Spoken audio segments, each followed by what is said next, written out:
وہ اللہ کے نام سے جو بڑا مہربان نہایت رحم والا ہے۔ جو چیزیں آسمانوں میں ہیں اور جو چیزیں زمین میں ہیں سب خدا کی تسبیح کرتی ہیں اور وہ غالب حکمت والا ہے۔ وہی تو ہے جس نے کفار اہل کتاب کو حشر اول کے وقت ان کے گھروں سے نکال دیا۔ تمہارے خیال میں بھی نہ تھا کہ وہ نکل جائیں گے، اور وہ لوگ یہ سمجھے ہوئے تھے کہ ان کے قلعے ان کو خدا کے عذاب سے بچا لیں گے، مگر خدا نے ان کو وہاں سے آ لیا جہاں سے ان کو گمان بھی نہ تھا، اور ان کے دلوں میں دہشت ڈال دی کہ اپنے گھروں کو خود اپنے ہاتھوں اور مومنوں کے ہاتھوں سے اجاڑنے لگے۔ تو اے بصیرت کی آنکھیں رکھنے والو، عبرت پکڑو، اور اگر خدا نے ان کے بارے میں جلا وطن کرنا نہ لکھ رکھا ہوتا تو ان کو دنیا میں بھی عذاب دے دیتا، اور آخرت میں تو ان کے لیے آگ کا عذاب تیار ہے۔ یہ اس لیے کہ انہوں نے خدا اور اس کے رسول کی مخالفت کی، اور جو شخص خدا کی مخالفت کرے تو خدا سخت عذاب دینے والا ہے۔ مومنوں، کھجور کے جو درخت تم نے کاٹ ڈالے یا ان کو اپنی جڑوں پر کھڑا رہنے دیا سو خدا کے حکم سے تھا، اور مقصود یہ تھا کہ وہ نافرمانوں کو رسوا کرے۔ اور جو مال خدا نے اپنے پیغمبر کو ان لوگوں سے لڑائی بھڑائی کے بغیر دلوایا ہے اس میں تمہارا کچھ حق نہیں، کیونکہ اس کے لیے نہ تم نے گھوڑے دوڑائے نہ اونٹ، لیکن خدا اپنے پیغمبروں کو جن پر چاہتا ہے مسلط کر دیتا ہے، اور خدا ہر چیز پر قادر ہے۔ جو مال خدا نے اپنے پیغمبر کو دیہات والوں سے دلوایا ہے وہ خدا کے اور پیغمبر کے قرابت والوں کے اور یتیموں کے اور حاجت مندوں کے اور مسافروں کے لیے ہے، تاکہ جو لوگ تم میں دولت مند ہیں انہی کے ہاتھوں میں نہ پھرتا رہے۔ سو جو چیز تم کو پیغمبر دیں وہ لے لو، اور جس سے منع کریں اس سے باز رہو، اور خدا سے ڈرتے رہو، بے شک خدا سخت عذاب دینے والا ہے۔ اور ان مفلسان تارک الوطن کے لیے بھی جو اپنے گھروں اور مالوں سے خارج اور جدا کر دیے گئے ہیں، اور خدا کے فضل اور اس کی خوشنودی کے طلبگار اور خدا اور اس کے پیغمبر کے مددگار ہیں، یہی لوگ سچے ایماندار ہیں۔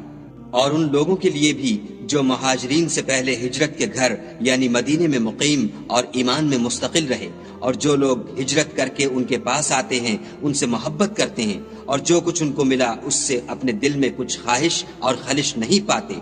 اور ان کو اپنی جانوں سے مقدم رکھتے ہیں، خواہ ان کو خود احتیاج ہی ہو۔ اور جو شخص حرص سے نفس سے بچا لیا گیا تو ایسے ہی لوگ مراد پانے والے ہیں۔ اور ان کے لیے بھی جو ان مہاجرین کے بعد آئے اور دعا کرتے ہیں کہ اے پروردگار ہمارے اور ہمارے بھائیوں کے جو ہم سے پہلے ایمان لائے ہیں گناہ معاف فرما، اور مومنوں کی طرف سے ہمارے دل میں کینہ و حسد نہ پیدا ہونے دے، اے ہمارے پروردگار تو بڑا شفقت کرنے والا مہربان ہے۔ کیا تم نے ان منافقوں کو نہیں دیکھا جو اپنے کافر بھائیوں سے جو اہل کتاب ہیں کہا کرتے ہیں کہ اگر تم جلا وطن کیے گئے تو ہم بھی تمہارے ساتھ نکل چلیں گے، اور تمہارے بارے میں کبھی کسی کا کہا نہ مانیں گے، اور اگر تم سے جنگ ہوئی تو تمہاری مدد کریں گے، مگر خدا ظاہر کیے دیتا ہے کہ یہ جھوٹے ہیں۔ اگر وہ نکالے گئے تو یہ ان کے ساتھ نہیں نکلیں گے، اور اگر ان سے جنگ ہوئی تو ان کی مدد نہیں کریں گے، اور اگر مدد کریں گے تو پیچھ پھیر کر بھاگ جائیں گے، پھر ان کو کہیں سے بھی مدد نہ ملے گی۔ مسلمانوں، تمہاری ہیبت ان لوگوں کے دلوں میں خدا سے بھی بڑھ کر ہے، یہ اس لیے کہ یہ سمجھ نہیں رکھتے۔ یہ سب جمع ہو کر بھی تم سے بالمواجہ نہیں لڑ سکیں گے،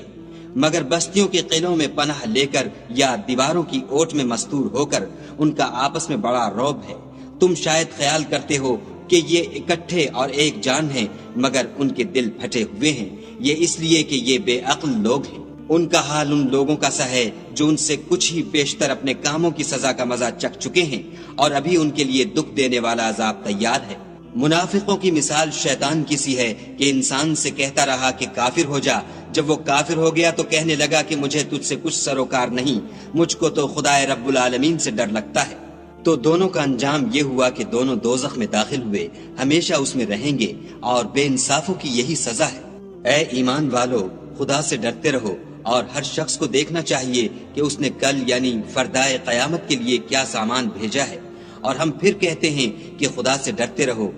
بے شک خدا تمہارے سب اعمال سے خبردار ہے۔ اور ان لوگوں جیسے نہ ہونا جنہوں نے خدا کو بھلا دیا تو خدا نے انہیں ایسا کر دیا کہ خود اپنے تئیں بھول گئے، یہ بد کردار لوگ ہیں۔ اہل دوزخ اور اہل بہشت برابر نہیں، اہل بہشت تو کامیابی حاصل کرنے والے ہیں۔ اگر ہم یہ قرآن کسی پہاڑ پر نازل کرتے تو تم اس کو دیکھتے کہ خدا کے خوف سے تباہ اور پھٹا جاتا ہے، اور یہ باتیں ہم لوگوں کے لیے بیان کرتے ہیں تاکہ وہ غور کریں۔ وہی خدا ہے جس کے سوا کوئی معبود نہیں، پوشیدہ اور ظاہر کا جاننے والا، وہ بڑا مہربان نہایت رحم والا ہے۔ وہی خدا ہے جس کے سوا کوئی عبادت کے لائق نہیں، بادشاہ حقیقی، پاک ذات ہر عیب سے، سلامتی امن دینے والا، نگہبان، غالب، زبردست بڑائی والا۔ خدا ان لوگوں کے شریک مقرر کرنے سے پاک ہے۔ وہی خدا تمام مخلوقات کا خالق،